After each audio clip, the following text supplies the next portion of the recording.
Hello everyone. सो आज हम पढ़ने वाले हैं भाई ग्रुप 16 हम पढ़ेंगे। तो ग्रुप 16 में हमें क्या क्या पढ़ना है वो अब आपको ध्यान से तक देखना है। तो ग्रुप 16 आज हम डिस्कस करने वाले हैं। ग्रुप 16 में क्या है? Oxygen, sulphur, selenium, tellurium, polonium. ठीक है, वैसे मैंने ट्रिक बता रखी है आपको, ओए, स्टाइल, से, टे, पो। ठीक है, इनमें से जो ये दोनों होते हैं ये आपके नॉन मेटल्स होते हैं। Selenium and tellurium, selenium and tellurium ये आपके क्या होते हैं? ये आपके मेटलॉइड होते हैं। और जो लास्ट होता है ये आपका क्या होता है? मेटल। ग्रुप 16 को एक नाम दिया जाता है, दैट इज चैल्कोजेंस। इसका क्या मतलब होता है? जैसे इसको हम क्या बोलते हैं? जनरली हम बोलते हैं कि ऑक्सीजन की क्या है ये? फैमिली, क्योंकि सारे एलिमेंट किस ग्रुप में आते हैं? ऑक्सीजन के वाले ग्रुप में आते हैं। तो चैल्कोजेन जो नाम दिया गया है ये क्यों दिया गया है? चैल्कोजेन जो नाम दिया गया है ये ग्रीक नेम है एक, चैल्कोज, या ग्रीक वर्ड है एक चैल्कोज, जिसका मीनिंग क्या होता है? चैल्कोज का मतलब क्या होता है? और फॉर्मर। मतलब चैल्कोज वो होते हैं जो और फॉर्मेशन में हेल्प करते हैं। और वैसे मैं आपको लर्न करने के लिए बता दूं, ये जितने भी एलिमेंट हैं ये सारे के सारे means all are found in copper ore. जो कॉपर के ओर मिलते हैं ये सारे उनमें मिल सकते हैं। कॉपर का ऑक्साइड का और, कॉपर का सल्फेट का और, कॉपर का सल्फाइड का और। तो कहने का मतलब क्या है? ये सारे के सारे कॉपर के साथ और की फॉर्म में, या कॉपर के जो और बनते हैं उनमें बनाने में, या उनके साथ ये पाए जाते हैं। ठीक है, तो ये तो बात हो गई किसकी? एलिमेंट कौन कौन से हैं, कौन सा मेटल है, कौन सा नॉन मेटल है। अब बात करने जो हम करेंगे वो बात करेंगे इसकी प्रॉपर्टी की, कि इसकी प्रॉपर्टी क्या क्या है, कितने कहां कहां ये पाए जाते हैं, कितने इनकी ईसी है, कितना इनका ईजीई है, कितने इनकी आईई है, सारी चीजें हमें डिस्कस करनी है। तो सबसे पहले मैं जो ग्रुप 16 की डिस्कस करूंगा, सबसे पहले आएगी अकरेंस। अकरेंस के बाद हम डिस्कस करेंगे इसकी आईई, उसके बाद हम डिस्कस करेंगे इसकी ईएन, फिर हम डिस्कस करेंगे इसकी ईजीई, और इससे पहले हम एक चीज और डिस्कस करेंगे, इसकी एटॉमिक या आयनिक रेडियाई। ठीक है, और इसके बाद हम डिस्कस करेंगे इसकी properties.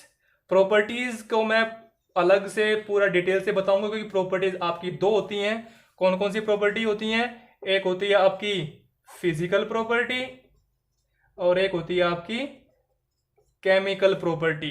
Physical property, chemical property. Chemical property फिर फर्दर टू पार्ट्स हैं, जिसमें हम एक क्या लेके चलते हैं? ऑक्सीडेशन स्टेट, और एक इसके लेके चलते हैं रिएक्टिविटी, किस किस के साथ ये रिएक्शन कर सकता है। तो वो मैं बाद में बताऊंगा, अभी केवल फ्लो चार्ट समझिए कि फ्लो चार्ट में हमें क्या क्या चीजें पढ़नी है।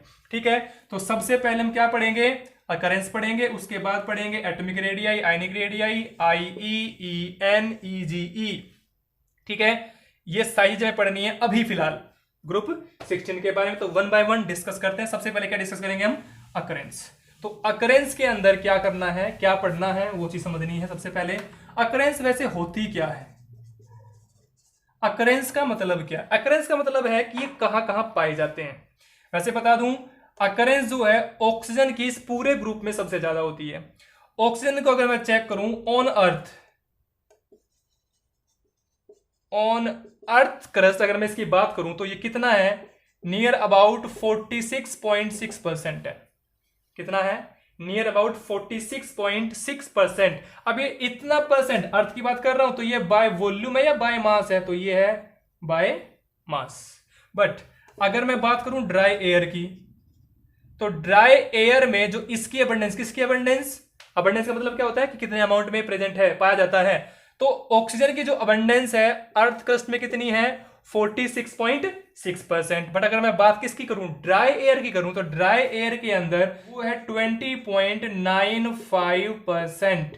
और ये बाय वॉल्यूम होगी कि बाय मास होगी? एयर है तो एयर हम बाय वॉल्यूम लेके चलेंगे, ना कि बाय मास। तो कहने का मतलब ऑक्सीजन की अबंडेंस ऑन अर्थ कितनी है? 46.6% बाय मास, और ड्राई एयर के अंदर कितनी है? 20.95 परसेंट बाय वॉल्यूम। ठीक है, किसकी अबंडेंस हो गई? ऑक्सीजन की। अगर मैं बात करूं सल्फर की, तो सल्फर की अबंडेंस दो तरीके से मिल सकती है, या तो किसकी फॉर्म में मिले, वो हमें मिले सल्फेट की फॉर्म में, या वो हमें किसकी फॉर्म में मिले, वो हमें मिले सल्फाइड की फॉर्म में। अगर वो सल्फेट की फॉर्म में मिलेगा तो आपने वेल नोन पढ़ रखे हैं, बट उससे पहले आपको पता होना चाहिए कि टोटल ओवरऑल जो सल्फर मिलेगा वो कितना परसेंट मिलेगा। जैसे उसकी परसेंटेज कितनी थी, 46.6 बायोमास अर्थ में थी, या 20.95% एयर में थी। तो यहां जो इसकी परसेंटेज है या इसकी अबंडेंस है ऑन अर्थ कितनी होगी, 0.03 से लेकर 0.1% तक। मतलब सल्फर की जो अबंडेंस है ऑन अर्थ वो कितनी है, टोटल इतनी है, जो कि ऑक्सीजन के मुकाबले बहुत ही कम है, या हम कहते हैं नेग्लिजिबल है। ठीक है, इसके अलावा जो सल्फर है, सल्फर दो फॉर्म में पाया जा सकता है या पाया जाता है, सल्फेट की फॉर्म में, सल्फाइड की फॉर्म में। मेनली मैं अबंडेंस की बात कर रहा हूं, मैं अकरेंस की बात कर रहा हूं। ठीक है, अब जो सल्फेट है, सल्फेट कौन कौन से, तीन तरह के सल्फेट ज्यादा पाए जाते हैं। कौन कौन से, मैं उनके नाम बता रहा हूं फिलहाल यहां, जो मेनली आपकी एनसीईआरटी सिलेबस में डिस्कस कर रखे हैं। आपने सभी ने पढ़ा है एक ये वर्ड जिसका नाम क्या है, जिप्सम, 10th क्लास में आपने पढ़ रखा होगा। इसके अलावा जिप्सम के अलावा जो आपने दूसरा पढ़ा होगा सल्फेट का, और दैट वाज एप्सम सॉल्ट, और एक आपने तीसरा पढ़ा होगा बैरेट। बैरेट के बारे में पढ़ा होगा आपने, BARYTE, baryte, Epsom salt, gypsum, इनके बारे में आपने पढ़ा होगा। अब जिप्सम का फॉर्मूला क्या होता है, इनका फॉर्मूला क्या होता है, सभी को पता है। जिप्सम क्या होता है, CaSO4 2H2O। एप्सम सोल्ट का नाम एप्सम सोल्ट क्यों पड़ा, क्योंकि एप्सम जो एक टाउन है इंग्लैंड के अंदर, तो वहां पे बिटर सोल्ट पाया जाता है, तो उसके नाम पे इसका नाम पड़ा है बिटर सोल्ट। वो कौन सा होता है आपका, वो होता है आपका मैग्नीशियम सल्फेट .7H2O, मतलब मैग्नीशियम सल्फेट हेप्टा हाइड्रेट। क्या, मैग्नीशियम सल्फेट हेप्टा हाइड्रेट। अब बारिएट क्या होता है, बारिएट होता है आपका BaSO4 बेरियम सल्फेट। क्या होता है, BaSO4 बेरियम सल्फेट। तो ये सल्फेट की अबंडेंस है। मैंने कहा सल्फेट दो फॉर्म में मिलता है, एक मिलता है सल्फेट की फॉर्म में, दूसरा मिलता है सल्फाइड की फॉर्म में। सल्फेट की फॉर्म में अबंडेंस 3, मैक्सिमम 3, जिप्सम, एप्सम और बारिएट। फॉर्मूले मैंने लिख दिए। अब सल्फाइड में किस किस फॉर्म में ये मिल सकता है, सभी ने पढ़ रखे हैं ये नाम जो मैं लिखने वाला हूं। क्या सभी ने गैलेना पढ़ रखा है, GALENA, गैलेना पढ़ रखा है सभी ने। इसके अलावा सभी ने जिंक ब्लेंड पढ़ रखा है, पढ़ रखा है। इसके अलावा सभी ने एक और पढ़ रखा होगा कॉपर पाइराइट, जिसको हम फूल्स गोल्ड भी बोलते हैं। ठीक है, गैलेना क्या होता है, गैलेना होता है PbS। जिंक ब्लेंड क्या होता है, जिंक ब्लेंड होता है ZnS। कॉपर पाइराइट क्या होता है, CuFeS2। क्या होता है, CuFeS2। तो ये तीन क्या होते हैं आपके सल्फाइड, ये तीन क्या थे आपके सल्फेट, तीन क्या होते हैं आपके सल्फाइड। तो सल्फर जो है इनकी फॉर्म में पाया जाता है मैक्सिमम। ठीक है, मैंने नहीं कहा कि सभी केवल यही पाया, और भी होते हैं सल्फाइड की, और सल्फाइड की और तो और भी होते हैं, सल्फेट के और भी होते हैं, बट मैक्सिमम इस फॉर्म में पाया जाता है जो कि आपके सिलेबस में मेंशन है। ठीक है, तो ऑक्सीजन की अबंडेंस अकरेंस हो गई, सल्फर की अकरेंस हो गई। अब नेक्स्ट क्या रह गया, नेक्स्ट रह गया आपका जो दूसरा आपके दूसरे एलिमेंट है, सेलेनियम हो गया, टेल्यूरियम हो गया, पोलोनियम हो गया। बट उससे पहले क्या मैं एक चीज जो जनरल आपसे बात पूछूं कि क्या सल्फर केवल इन्हीं में मिलता है, मैंने बताया मैक्सिमम इन्हीं में मिलता है। आपको एक जगह सल्फर और मिलता है, और वो क्या होते हैं, वोल्केनोज। किस मिलता है, वोल्केनोज के अंदर भी, बट ध्यान दे किस फॉर्म में मिलेगा, वहां मिलेगा H2S की फॉर्म में, और जो कि किस में मिलेगा, ट्रेसिस के अंदर। ध्यान सुनना, सल्फर सल्फेट सल्फाइड की फॉर्म में मैक्सिमम मिलेगा। वोल्केनोज में भी क्या बनता है, सल्फाइड और बनता है, बट वो किसका बनता है, हाइड्रोजन का बनता है। और अगर मैं अपने डेली लाइफ में लिविंग ऑर्गेनिज्म के अंदर बात करूं तो, या लिविंग लाइफ में जो हम लाइफ जी रहे हैं, तो वहां कहां कहां सल्फर होता है, तो वहां अगर मैं कहूं कि ऑर्गेनिक लाइफ के अंदर या ऑर्गेनिक मटेरियल जो है उनके अंदर कहां कहां मिलता है। क्या सभी ने एग्स खाए हैं, एग्स भी रिच सोर्स होता है किसका, सल्फर का। इसके अलावा प्रोटीन्स, ठीक है, एग्स हो गए, प्रोटीन्स हो गए। गार्लिक खाया सभी ने, गार्लिक के अंदर भी हेयर्स के अंदर भी जो आपके हेयर्स होते हैं उनके अंदर भी क्या होता है, सल्फर होता है। ठीक है, अनियन खाया होगा, वो आजकल एक ट्रेंड चला हुआ ना कि बाल उड़ जाते हैं, बाल उड़ जाते हैं तो सल्फर, प्याज के रस से या लहसुन के रस से उसकी सर की मालिश करते हैं, क्योंकि उसके अंदर क्या प्रेजेंट होता है, सल्फर ज्यादा प्रेजेंट होता है। और सल्फर से जो जड़ें होती हैं हेयर्स की वो मजबूत हो जाती हैं। और आजकल वो अलग अलग वैरायटी के ऑयल्स भी आ रहे हैं, तो वो सोर्स अनियन और गार्लिक किसका रिच सोर्स होते हैं, ये आपके सल्फर का रिचेस्ट सोर्स होते हैं। ठीक है, so that is about the occurrence of oxygen and sulphur. अभी हम बात करेंगे किसकी, जो दूसरे रह गए हैं कौन कौन से, सेलेनियम एंड टेल्यूरियम की। तो अब हम बात करेंगे किसकी, सेलेनियम की एंड टेल्यूरियम की। ऑक्सीजन की सल्फर की अकरेंस हमने पढ़ ली, तो इनकी अकरेंस क्या होती है, ये मेनली कहां पाए जाते हैं, कौन, selenium and tellurium. Selenium and tellurium की जो मैक्सिमम अकरेंस है, या जो भी जहां जितने भी अमाउंट में पाए जाते हैं, ये पाए जाते हैं आपके सल्फाइड ओर्स के अंदर। किसके ओर्स के अंदर, सल्फाइड। जो सल्फाइड के ओर्स बनते हैं उन्हीं के साथ ये मिलते हैं, ट्रेसिस में मिलते हैं, ज्यादा अमाउंट में नहीं मिलते, बट उनके साथ भी किस फॉर्म में मिलते हैं, ये जो सेलेनियम होगा ये मिलेगा आपका मेटल सेलेनाइड की फॉर्म में, और जो टेल्यूरियम होगा ये मिलेगा आपका मेटल टेल्यूराइड की फॉर्म में। ध्यान देना, मैंने क्या कहा, मैंने ये कहा दोनों मिलते किसके साथ हैं, सल्फाइड ओर के साथ मिलेंगे, बट उसके साथ किस फॉर्म में मिलेंगे, सेलेनियम मिलेगा मेटल सेलेनाइड की फॉर्म में, और टेल्यूरियम मिलेगा मेटल टेल्यूराइड की फॉर्म में।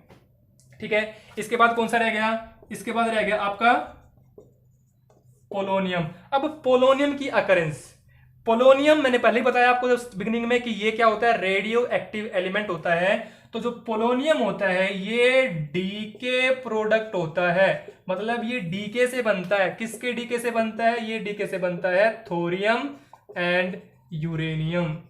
तो what is the occurrence of polonium, polonium की अकरेंस क्या है, it is the decay product of thorium and uranium. अगर मैं थोरियम और यूरेनियम का रेडियो एक्टिव डीके करूंगा तो मुझे प्रोडक्ट के तौर पे क्या मिलेगा, पोलोनियम मिलेगा, इसके अलावा इसका कोई और सोर्स नहीं है।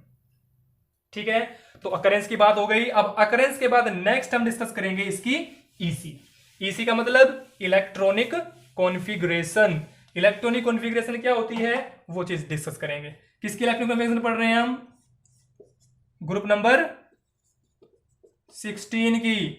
तो जो अगर मैं ग्रुप 16 की बात करूं, ग्रुप 16 का डिस्ट्रीब्यूशन क्या होगा, 2 8 6, आउटर मोस्ट में कितने आ गए 6। और अगर मैं इसके पहला एलिमेंट कौन है, ऑक्सीजन, डिस्ट्रीब्यूशन करूं तो 2 एंड बनेगा इसका 2 एंड 6 बनेगा, क्योंकि एटॉमिक नंबर कितना होता है 8। डिस्ट्रीब्यूशन क्या हो जाएगा 2 एंड 6। कॉन्फ़िगरेशन क्या बनेगी 1s2 2s2 2p4। चेक करें आउटर मोस्ट कॉन्फ़िगरेशन क्या बता रही है आपको, s2 बता रही है, और p में क्या बता रही है 4। तो इसकी आउटर मोस्ट कॉन्फ़िगरेशन में s में 2 है, p में 4 है। बस यही चीज ध्यान रखनी है, ध्यान में रखना है। तो general EC of group 16 is क्या बन जाएगी, NS2NP4। जहां जहां 2 3 4 आना था मैंने वहां क्या लगा दिया n, बट आउटर मोस्ट में सब में क्या रहेगा, s में 2 रहेंगे, p में 4 रहेंगे। ठीक है, इसके बाद क्या आती है, इसके बाद आती है आपकी EGE। EG मतलब इलेक्ट्रॉन गेन एंथैल्पी। सभी को पता है ये सारे नॉन मेटल्स होते हैं, तो इलेक्ट्रॉन लेंगे, अब लेंगे जल्दी लेंगे देरी से लेंगे वो डिपेंड करता है। ध्यान देना, EGE आपकी दो तरीके की होती है, एक पॉजिटिव EGE होती है, एक नेगेटिव EGE होती है। नेगेटिव EGE उनकी होती है जो इलेक्ट्रॉन जल्दी से ले लेते हैं, means those who are the highly electronegative element they will gain electron very fastly. तो यहां पे जो EGE होती है नेगेटिव होगी। बट अगर मैं बात करूं नेगेटिव ऑक्सीजन और सल्फर के केस में क्वेश्चन बनता है, आप नोट भी कर सकते हैं कि out of oxygen and sulphur who is having less negative या मोर नेगेटिव, दोनों तरीके से पूछ सकता है। लेस नेगेटिव पूछ सकता है, मोर नेगेटिव पूछ सकता है। वो लेस नेगेटिव पूछेगा तो किसकी लेस नेगेटिव हो जाएगी, तो ऑक्सीजन की होती है लेस नेगेटिव। हाई नेगेटिव पूछेगा तो किसकी हो जाती है, सल्फर की होती है। ऐसा क्यों होता है, क्या रीजन इसके पीछे होता है, उसके पीछे होती है ऑक्सीजन की एनोमलस प्रॉपर्टी। जैसे मैंने नाइट्रोजन की एनोमलस प्रॉपर्टी बताई थी, वैसे ही ऑक्सीजन की भी क्या होती है, एनोमलस प्रॉपर्टी। जो प्रॉपर्टी एन की थी ऑलमोस्ट सभी किसकी होती हैं, ऑक्सीजन की होती हैं, जिसमें आपका स्मॉल साइज आता है, हाई इलेक्ट्रोनेगेटिविटी आती है, हाई आयनाइजेशन एंथैल्पी आती है। तो मतलब कहने का ये है कि due to the compact size of oxygen it is having less negative EgE than sulphur. ठीक है, तो ये चीज आपको ध्यान रखनी है। टॉप टू बॉटम हमेशा क्या करती है, EgE टॉप टू बॉटम क्या करती है, डिक्रीज करती है। मैंने लिख दिया टॉप टू बॉटम क्या करती है, decrease. But O is having, O मतलब oxygen is having less negative EgE than किससे, सल्फर से। तो O और सल्फर में लेस नेगेटिव। अब यहां ध्यान देना, मैं ये डिक्रीज बता रहा हूं तो मैं वैल्यू के हिसाब से बता रहा हूं कि लेस नेगेटिव है तो नेगेटिव वैल्यू घटती जाएगी, पॉजिटिव है तो पॉजिटिव वैल्यू घटती जाएगी। ये मत कहना कि सर नेगेटिव वैल्यू छोटी होती है पॉजिटिव वैल्यू बड़ी होती है। मैंने यहाँ डिक्रीज लिखा था, मतलब जो उनकी वैल्यू होती है वो वैल्यूज उस वे में ही डिक्रीज करेगी। नेगेटिव तो नेगेटिव में डिक्रीज करेगी, पॉजिटिव तो पॉजिटिव में डिक्रीज करेगी। ठीक है, तो ऑक्सीजन और सल्फर में ऑक्सीजन की जो EgE होती है वो लेस नेगेटिव होती है इन कंपेरिजन ऑफ सल्फर।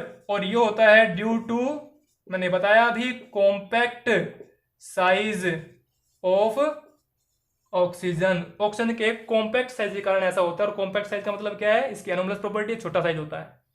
ठीक है, नेक्स्ट क्या है, एटॉमिक आयनिक रेडियाई। अब ये क्या होगी, सभी को पता है टॉप टू बॉटम साइज बढ़ता है कि घटता है। टॉप टू बॉटम की बात करेंगे हम। टॉप टू बॉटम एटॉमिक और आयनिक रेडियाई जो होती है ऑलवेज क्या होती है, इंक्रीज। टॉप टू बॉटम आयनिक और एटॉमिक रेडियाई हमेशा क्या होती है, इंक्रीज। बट फिर से कह रहा हूं, एक आदमी ऐसा है, एक एलिमेंट ऐसा है जो टांग अड़ाएगा। वो टांग कौन अड़ाएगा, ऑक्सीजन टांग अड़ाएगा। ऑल्दो साइज डिक्रीज करता है बट रैंडमली अगर हम बात चेक करें, अगर एक्सेप्शनली हम बात, रैंडमली नहीं एक्सेप्शनली अगर हम बात चेक करें तो ओ के कारण क्या कुछ इफेक्ट पड़ेगा, बिल्कुल पड़ सकता है। क्यों पड़ सकता है, क्योंकि ऑक्सीजन का जो साइज मैंने थोड़ी देर पहले बताया कॉम्पैक्ट साइज होता है तो वो एक्सेप्शनली स्मॉल होता है। हालांकि जितना होना चाहिए उससे भी ज्यादा स्मॉल होता है। बात समझ आ रही है। मैं जैसे कहूं कि अगर उसकी रेडियस जो है वो 100 पिकोमीटर होनी चाहिए थी तो वो होनी चाहिए थी 100 पिको, मैं मान रहा हूं कि 100 पिकोमीटर होनी चाहिए थी, बट वो क्या हो जाती है, वो 80 पिकोमीटर हो जाती है। होना चाहिए 100, हो गई है 80। तो एक्सेप्शनली क्या हो जाती है, साइज डिक्रीज, साइज छोटा हो जाता है। ठीक है, इसके बाद नेक्स्ट क्या है, नेक्स्ट है आपके पास IE आयनाइजेशन एंथैल्पी। ऐसे जैसे मैंने बताया टॉप टू बॉटम साइज क्या करता है, इंक्रीज। अगर साइज इंक्रीज करेगा टॉप टू बॉटम, तो टॉप टू बॉटम IE क्या करेगी, ध्यान से देना, मैंने आपको पहले भी कई बार कंसेप्ट बताया। ऊपर से नीचे आ रहा हूं, साइज बढ़ रहा है, साइज बढ़ रहा है तो रेडियस बढ़ेगी, रेडियस बढ़ेगी तो मुझे बताइए किसको जल्दी तोड़ा जा सकता है, बड़े को कि छोटे को, बड़े को। तो टॉप टू बॉटम IE क्या कर रही है, डिक्रीज कर रही है कि इंक्रीज कर रही है, तो top to bottom IE always क्या करेगी, डिक्रीज। ठीक है, तो टॉप टू बॉटम IE क्या करेगी, डिक्रीज करेगी, क्योंकि बड़े को तोड़ना आसान है इन कंपैरिजन ऑफ स्मॉल। बात समझ आ गई, तो ये चीज ध्यान रख। हाँ, अगर मैं एक चीज और चेक करूं, यहां कई बार क्वेश्चन आता है कि ग्रुप 15 के रेस्पेक्ट में ग्रुप 16 की IE पे क्या इफेक्ट पड़ेगा। अगर ग्रुप 15 और ग्रुप 16 की मैं IE कंपेयर करूं तो ध्यान देना, यहां बड़ा इंटरेस्टिंग क्वेश्चन है। अगर मैं इसकी जनरल कॉन्फ़िगरेशन बनाऊं तो NH2NP3 बनती है, इसकी बनाऊं तो NH2NP4 बनती है। तो बता दूं इन कंपैरिजन ऑफ, जैसे हम लेफ्ट टू राइट जाते हैं, लेफ्ट टू राइट अगर मैं जाता हूं तो साइज क्या होता है, ध्यान देना इस कंसेप्ट पे, बड़ा इंटरेस्टिंग कंसेप्ट है। लेफ्ट टू राइट साइज क्या करता है, डिक्रीज। 15 ग्रुप यहां आएगा, 16 ग्रुप यहां आएगा, साइज क्या करेगा, डिक्रीज। और जैसे जैसे साइज डिक्रीज करता है, मैंने कई बार बताया आपको, IE जो होता है वो कैसा प्रपोर्शनल होता है साइज के। मैंने कहा अगर साइज क्या कर रहा है, डिक्रीज, ध्यान देना कैसा प्रपोर्शनल होता है, इनवर्सली। साइज डिक्रीज करेगा तो IE क्या करेगी, इंक्रीज। तो इसकी IE क्या होनी चाहिए, मोर देन किसके, 15 के, बट ऐसा नहीं होता। ध्यान से सुनना मैं क्या कह रहा हूं, 15 के मुकाबले 16 की IE क्या होनी चाहिए, मोर। तो यहां IE होनी चाहिए मोर, और यहां IE होनी चाहिए लेस। बड़ा ही इंटरेस्टिंग क्वेश्चन है। IE more IE less, but ऐसा होना चाहिए, बट ऐसा नहीं होता। इसकी IE क्या होती है? लेस होती है as compare to IE of group 15। दोनों के ग्रुप की बात बता रहा हूं और बाकी किसी ग्रुप की बात नहीं बता रहा, इन दोनों के ही कंपेरिजन कर रहा हूं।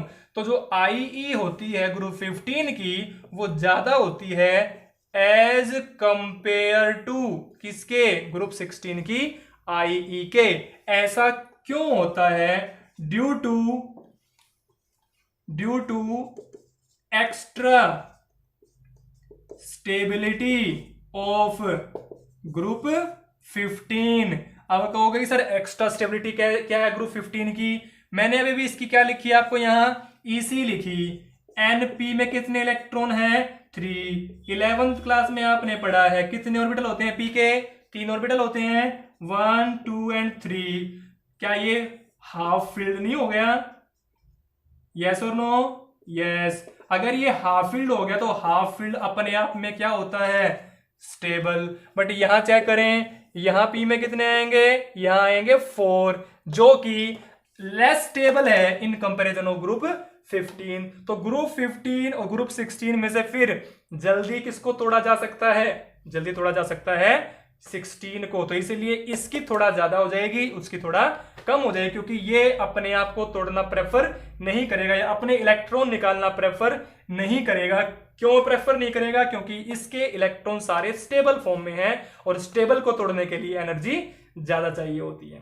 वहां से एक इलेक्ट्रॉन जल्दी ही निकल जाएगा क्योंकि वो एक्स्ट्रा है।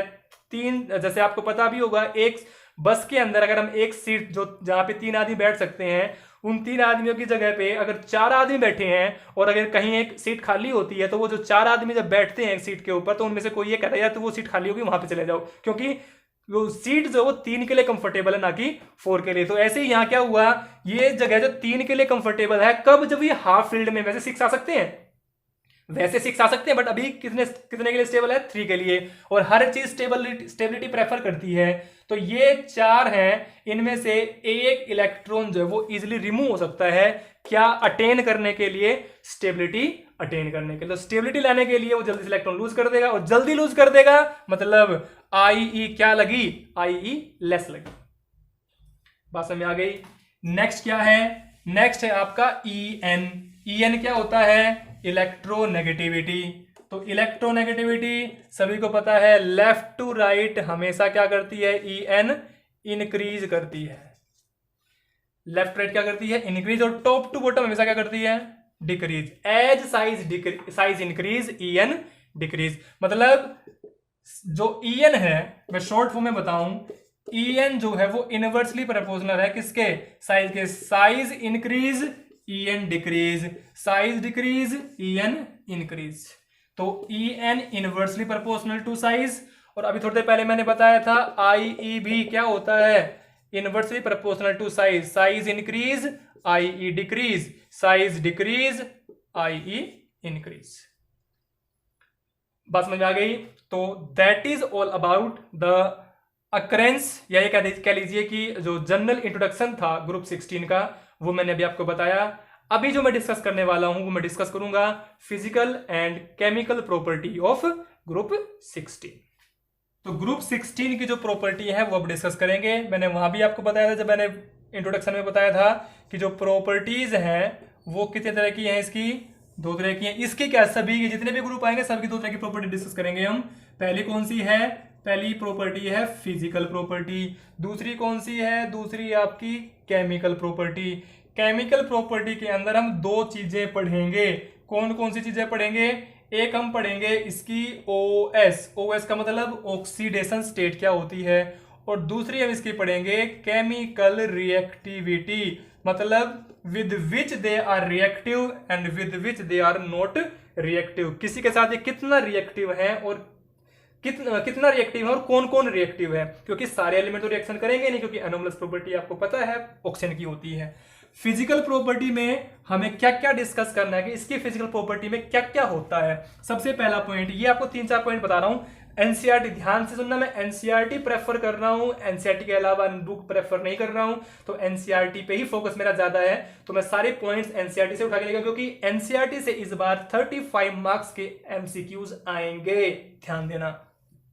सबसे पहला पॉइंट, ऑल फॉर्म, मतलब ये सारे बना सकते हैं एलोट्रोपी, मतलब ये सारे क्या बना सकते हैं, एलोट्रोपी बना सकते हैं, ठीक है। अब दूसरा पॉइंट क्या है, क्या एमपीबीपी, ध्यान सुनना, एमपीबीपी इनका लेफ्ट राइट जा रहे हैं, साइज इनका क्या हो गया, छोटा हो गया, बॉन्ड छोटा हो गया, तो बॉन्ड छोटा बनेगा, तो बॉन्ड छोटा तोड़ने के लिए एनर्जी में क्या चाहिए, ज्यादा। ध्यान देना, मेल्टिंग एंड बॉइलिंग पॉइंट इनका क्या होता है, ज्यादा होता है। बट एक चीज आपको और भी ध्यान रखनी है, मैं बात कर रहा हूं ग्रुप की, तो melting and boiling point of the group क्या होगा, इंक्रीज, दोनों इंक्रीज होंगे, मेल्टिंग पॉइंट भी बॉइलिंग पॉइंट भी क्या होंगे, increase as atomic number increase. जैसे जैसे एटॉमिक नंबर इंक्रीज होंगे वैसे वैसे इनका बॉइलिंग पॉइंट मेल्टिंग पॉइंट क्या होगा, इंक्रीज होगा। इसके अलावा थोड़ी देर पहले जब स्टार्टिंग में मैंने बताया था पीओ, पीओ का मतलब पोलोनियम, आपका कैसा एलिमेंट होता है, पोलोनियम होता है radio active element, polonium is radio active element, और जिसका अब आपको पता होगा, अपने 4th चैप्टर में पढ़ा होगा, केमिकल काइनेटिक्स चैप्टर के अंदर, हाफ लाइफ, ठीक है। तो जो पोलोनियम होता है रेडियो एक्टिव होता है, और जितने भी रेडियो एक्टिव एलिमेंट होती है सबकी क्या होती है, टी हाफ, टी हाफ का मतलब हाफ लाइफ होती है, जिसकी कितनी होती है, 13.8 डेज, मतलब इतने दिन इसकी क्या होती है, हाफ लाइफ होती है, ठीक है। तो ये आपके एनसीईआरटी बुक में लिखा हुआ है, मेरे पॉइंट में से उठाए हैं सारे के सारे, ठीक है। इसके अलावा एक बड़ा ही इंटरेस्टिंग क्वेश्चन बनता है कई बार कि मेरे पास O2 है और एक मेरे पास S8 है, मैं अगर दोनों के एमपीबीपी की बात करूं, so which one is having large MPBP, या ये कह लीजिए कि इन दोनों के बीच के जो एमपीबीपी में है जो डिफरेंस है वो बहुत ज्यादा है। मैंने कहा कि टॉप टू बॉटम हम आते हैं तो ये इंक्रीज करती है, तो ऑक्सीजन की जो एमपीबीपी है वो कम होती है, और कम क्या, बहुत कम होती है in comparison of sulphur. Sulphur के मुकाबले ऑक्सीजन की एमपीबीपी बहुत कम होती है, सल्फर की बहुत ज्यादा होती है। ऐसा क्यों होता है, ऑक्सीजन हैज लेस क्या, एमपीबीपी इन कंपैरिजन ऑफ S8, ऐसा क्यों होता है, दैट इज ड्यू टू क्या, एटोमिसिटी। यहां एटोमिसिटी कितनी है 2, यहां एटोमिसिटी कितनी है 8, जहां एटोमिसिटी ज्यादा है वहां बॉइलिंग पॉइंट मेल्टिंग पॉइंट वैसे भी क्या होना है, बहुत ज्यादा होना है, ठीक है। तो ये पॉइंट हो गए आपके किसके, फिजिकल प्रॉपर्टी के। बाद दोबारा समझ लीजिए ऑल फॉर्म्स एलोट्रोपी, मतलब सारे सारे एलोट्रोपी शो करते हैं। एलोट्रोपी पता होगा सभी को, 10th क्लास में आती है आपकी एलोट्रोपी, एक से डिफरेंट फॉर्म्स बनाना। एमपीबीपी क्या होगा, इंक्रीज होगा टॉप टू बॉटम जब एटॉमिक नंबर इंक्रीज करेगा। पोलोनियम इज रेडियो एक्टिव, जिसकी हाफ लाइफ कितनी होती है 13.8 डेज। ऑक्सीजन एंड सल्फर में सल्फर की जो एमपीबीपी होती है वो बहुत ज्यादा होती है, that is due to the atomicity, atomicity के कारण, जिसकी एटोमिसिटी ज्यादा उसका एमपीबीपी ज्यादा। बात समझ आ गई, ये बात हो गई फिजिकल प्रॉपर्टी की। अब बात करते हैं केमिकल प्रॉपर्टी की, और केमिकल प्रॉपर्टी में मैं पहले डिस्कस करूंगा ओएस को और फिर इसको डिटेल में डिस्कस करूंगा, तो वहां जाइए पहले। ऑक्सीजन ग्रुप कौन सा है, ये ग्रुप है 16, डिस्ट्रीब्यूशन है 2 8 6, आउटर मोस्ट में कितने इलेक्ट्रॉन है 6, 6 के 6 लूज कर सकता है, अगर 6 के 6 लूज करेगा तो चार्ज क्या बनाएगा +6। इसके अलावा अगर मैं इसकी कॉन्फ़िगरेशन करूं तो 1s2 2s2 2p4 किसकी की है मैंने, ये ऑक्सीजन की है। ये 2 और ये 4 जब दोनों चले जाएंगे तो क्या बन जाएगा +6, केवल बाहर वाले चले जाएं तो क्या बनेगा +4, और अगर केवल ये चले जाएं या केवल यहां से 2 चले जाएं तो क्या बनेगा +2। तो मतलब ये जो है group 16 variable oxidation state show करता है, तो group 16 show variable oxidation state. Generally अगर मैं बात करूं इसके ग्रुप के हिसाब से, तो ग्रुप के हिसाब से क्या शो करेगा -2, क्यों, क्योंकि आउटर मोस्ट में कितना है 6, पूरा क्या करना है 8, तो कितने इलेक्ट्रॉन ले लेगा 2 इलेक्ट्रॉन्स ऐड करेगा, और अगर 2 इलेक्ट्रॉन ऐड करेगा तो चार्ज कितना आएगा -2। तो मतलब जनरल ऑक्सीडेशन स्टेट जो शो करते हैं सारे के सारे -2 शो करते हैं, बट जो दूसरे बड़े वाले हैवी एलिमेंट्स हैं वो आपके +4 भी शो करते हैं, +6 भी शो करते हैं, कुछ ऐसे भी हैं जो +1 भी शो करते हैं। ठीक है, वो डिस्कस करूंगा मैं, जिनमें से ऑक्सीजन एक है जो +1 भी शो करता है, और वो केवल एक कंपाउंड है, एक एलिमेंट है जिसके साथ शो करता है, वो है इससे भी ताकतवर कौन सा, फोन मैंने बता रखा है। ऑक्सीजन से भी ताकतवर कौन सा है, फ्लोरीन। आपने दो कंपाउंड पढ़े होंगे 10th क्लास में, 11th क्लास में, O2F2 एंड OF2। यहां पे ऑक्सीजन कितना है, +1, यहां पे ऑक्सीजन कितना है, +2। ऑक्सीजन केवल इन्हीं दो कंपाउंड में, ध्यान से सुनना, oxygen is the oxygen will form +1 and +2 only with the fluorine, not with any other. केवल इसके साथ ही, किसके साथ, फ्लोरीन के साथ ही ऑक्सीजन +1 +2 शो बनाता है, स्टेट बनाता है, और किसी के साथ स्टेट नहीं बनाता प्लस में। ठीक है, ये कंसेप्ट ध्यान रखना। अभी आगे मैं लिखवा भी दूंगा। ठीक है, तो वेरिएबल ऑक्सीजन स्टेट शो करता है कौन कौन सी, -2 सभी शो करेंगे, +2 भी शो करेगा, +4 भी शो करेगा, +5 भी, +6 भी शो करेगा। एक स्टेट जो है, जैसे मैंने बताया जनरली सभी शो करते हैं, बट जो पोलोनियम है, पोलोनियम शो -2 रेयरली। ध्यान सुनना, -2 स्टेट जो है, जो पोलोनियम है, वो रेयरली शो करता है। कंसेप्ट आपको पता होगा, रीजन आपको पता होगा क्या, कि ये क्या होता है, रेडियो एक्टिव। इसकी प्रॉपर्टीज, इसकी रिएक्टिविटी ज्यादा होती है, तो ये -2 की बजाय किसी दूसरे मॉलिक्यूल, क्योंकि पहले भी बताया आपको ये रेडियो एक्टिव डी कैसे बनता है, तो इसकी रेडियो एक्टिविटी के कारण ऐसा होता है। ठीक है, फिर नेक्स्ट पॉइंट क्या आता है, नेक्स्ट पॉइंट आपका इसके अंदर आता है, मैं बल्कि यहां लिख देता हूं इसको रब करके, ताकि आपको कंफ्यूजन ना हो कि क्या है मेरे पास यहां। तो मेरे पास फर्स्ट पॉइंट तो ये हो गया, सेकंड पॉइंट ये हो गया, थर्ड पॉइंट क्या है कि O means oxygen form +1 and +2 only with fluorine. +1 and +2 oxygen केवल किसके साथ बनाता है, फ्लोरीन के साथ, और वो भी किस में बनाता है, कौन से कंपाउंड है वो, अभी थोड़ी देर पहले मैंने लिखे थे, O2F2 and OF2। these two elements are there, sorry, these two compounds are there in which oxygen is showing +1 and +2। बात समझ आ रही होगी। अब एक चीज और भी मैंने बताई कि +4 भी शो करते हैं, +6 भी शो करते हैं। +4 +6 शो कौन से करेंगे, जिनके पास डी ऑर्बिटल होगा, और डी ऑर्बिटल किनके पास होता है, लोअर एलिमेंट के साथ होता है। तो हैवी एलिमेंट्स प्रेफर कौन सी करेंगे, +4 एंड +6। वो +4 +6 ज्यादा प्रेफर करेंगे इंस्टेड ऑफ +2 एंड -2। बात समझ आ रही है। तो +4 +6 सारे, या ये कह लीजिए कि जो हैवी एलिमेंट्स है वो कॉमनली यही बनाएंगे, +2 -2 तो रेयरली ही बनाएंगे। बात समझ आ रही है। इसके अलावा सल्फर, सेलेनियम एंड टेल्यूरियम, ये कौन सी शो करते हैं, +4। सल्फर, सेलेनियम, टेल्यूरियम, ये जनरली या कॉमनली कौन सी शो करते हैं, +4। बट अगर इनके बाप आ जाएं, कौन कौन से, ऑक्सीजन और फ्लोरीन, इनके साथ ये +6 भी शो कर लेते हैं। बात समझ में आ रही है मैं क्या कहना चाह रहा हूं, मैं कह रहा हूं selenium, sulphur, selenium, tellurium generally क्या शो करते हैं, +4, मैक्सिमम बनाते हैं +4। बट अगर सल्फर के साथ कौन आ जाए, ऑक्सीजन, या सल्फर के साथ कौन आ जाए, फ्लोरीन, या इन तीनों में से किसी के साथ भी O या F आ जाए, तो ये +6 भी बनाने को तैयार हो जाएंगे, due to the highly electronegativity of these two elements. बात समझ में आ गई होगी। अब एक कंसेप्ट हमने पढ़ा था ग्रुप 15 के अंदर, IPE, वो क्या होता है, उसके कारण क्या होता है। तो उसके कारण आप पॉइंट लिखेंगे यहां, ये मैं अभी रब कर देता हूं, इस पॉइंट लिख देता हूं नीचे यहां, +4 top to bottom and +6 top to bottom. सोच के बोलना, +4 की जो स्टेबिलिटी है टॉप टू बॉटम क्या होगी, +6 की स्टेबिलिटी टॉप टू बॉटम क्या होगी।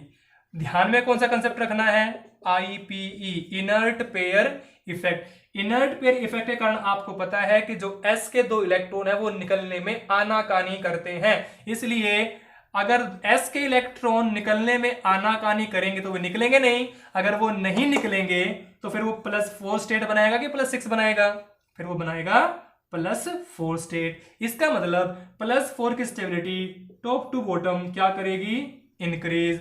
+6 की स्टेबिलिटी टॉप टू बॉटम क्या करेगी, डिक्रीज। बड़ा इंटरेस्टिंग क्वेश्चन है, बड़ा ही इंपॉर्टेंट पार्ट है, ध्यान रखना। +4 top to bottom stability increase, +6 top to bottom stability decrease. ठीक है, so that is all about the oxidation state point. मैंने ये ऑक्सीडेशन स्टेट के पॉइंट बताए हैं अभी, मैंने ये तो डिस्कस किया ही नहीं है अभी, मैंने अभी ये डिस्कस नहीं किया है, इसको मैं डिस्कस करूंगा अभी। केवल मैंने डिस्कस क्या किया है, ऑक्सीडेशन स्टेट के बारे में डिस्कस किया कि क्या क्या पॉइंट इसके हो सकते हैं।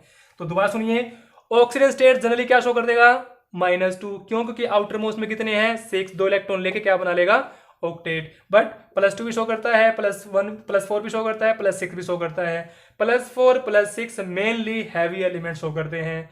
तो वेरिएबल ऑक्सीजन स्टेट हो गई, जब एक से ज्यादा स्टेट हो जाती है तो क्या हो जाती है, वेरिएबल। पोलोनियम जो है -2 रेयरली शो करेगा due to the radio activity. Oxygen show करता है +1 भी +2 भी, किसके साथ, केवल फ्लोरीन के साथ। कौन कौन से कंपाउंड है, O2F2 एंड OF2। अगर यहाँ अपना वो आप 11th क्लास वाला कंसेप्ट लगाओगे तो निकाल सकते हो। अगर मान के चलो कि मैंने x मान लिया तो ये कितना हो गया, -1 होता है, -2 = 0, तो x = कितना आ गया, स्टेट आ गई +2। वहां निकालोगे वहां +1 आएगी।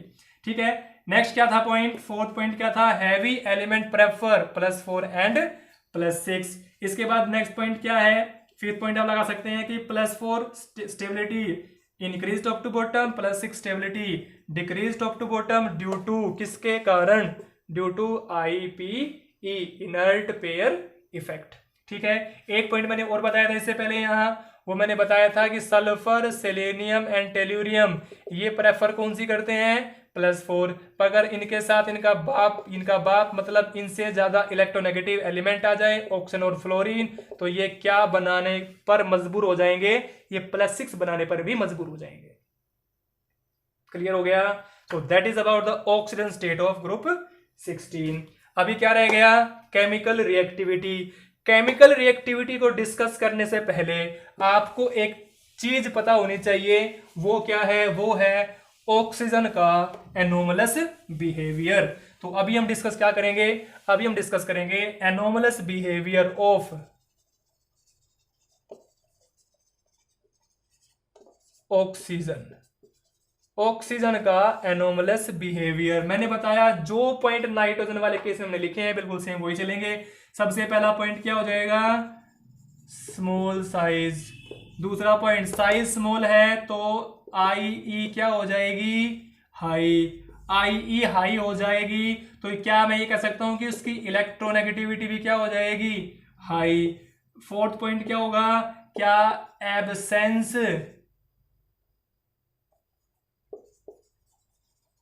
ऑफ d ऑर्बिटल होगा।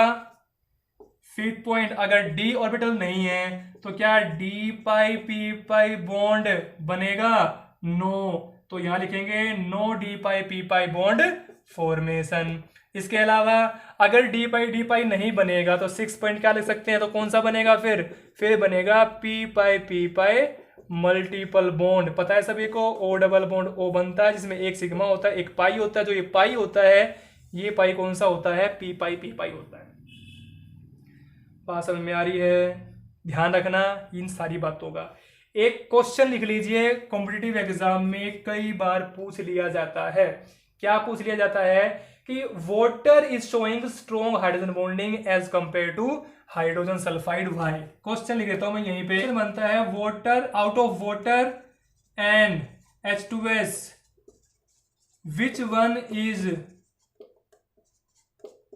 Showing strong hydrogen bonding. इन दोनों में से कौन हाइड्रोजन बॉन्डिंग ज्यादा शो करेगा, वाटर करेगा या H2S करेगा। आंसर सभी को पता होगा कौन करेगा, वाटर करेगा। रीजन क्या है, 11th क्लास में पढ़ रखा है, हाइड्रोजन बॉन्ड बनाने की 2 कंडीशन होती हैं। सबसे पहले कंडीशन क्या होना चाहिए, H यहां भी है, H2S में भी है। बट दूसरी कंडीशन क्या है, दूसरी कंडीशन है फोन अगर होगा तो हाइड्रोजन बॉन्डिंग ज्यादा होगी। अब फोन तो यहां नहीं है, किस केस में नहीं है, H2S के केस में नहीं है, बट इस केस में तो है। इस केस में क्यों, क्योंकि इसके पास 2 लोन पेयर, इसके पास 3 लोन पेयर, इसके पास 1 लोन पेयर। तो O जो है ज्यादा क्या कर लेगा, hydrogen bonding in comparison of sulphur. एक रीजन और भी हो सकता है यहाँ, क्या हो सकता है, क्या ओ सल्फर में इसके पास डी ऑर्बिटल होता है, बिल्कुल होता है। क्या इसके पास डी होता है, नहीं होता। डी नहीं होता तो लोन पेयर फ्री बचेगा, यहाँ लोन पेयर किस में चला जाएगा, डी में चला जाएगा। तो इसके पास इतने इलेक्ट्रॉन नहीं बचते कि ये क्या कर सके, हाइड्रोजन बॉन्डिंग कर सके। ठीक है, सो दैट इज अबाउट क्या, anomalous behaviour of oxygen. Now we will discuss chemical property of group 16।